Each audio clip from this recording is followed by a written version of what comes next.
গাজীপুরে কালিয়াকৈরে উপজেলার হর্তকিতলা এলাকায় একটি জুট ও গ্যাস সিলিন্ডার গোডাউনে ভয়াবহ অগ্নিকাণ্ডের ঘটনা ঘটেছে। বুধবার বিকেল ৫টার দিকে আগুন লাগার পর মুহূর্তেই তা ছড়িয়ে পড়ে, সৃষ্টি হয় চরম আতঙ্ক।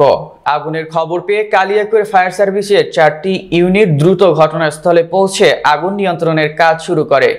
স্থানীয় সূত্রে জানা গেছে, হর্তকিতলা এলাকায় মদিনা গায়েনের ছেলে ইসাক গায়েনের মালিকানাধীন এই জুট ও গ্যাস সিলিন্ডারে গোডাউনে আগুন লাগে। ইসাক হোসেন জানান, গোডাউনে রাখা প্রায় ৩০ লাখ টাকার মালামাল আগুনে পুড়ে গেছে।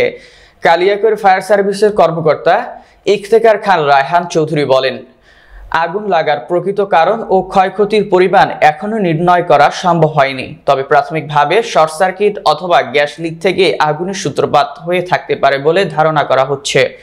এখন পর্যন্ত কোনো হতাহতের খবর পাওয়া যায়নি। ঘটনাস্থলে স্থানীয় প্রশাসন ও ফায়ার সার্ভিসের সদস্যরা তৎপর রয়েছেন।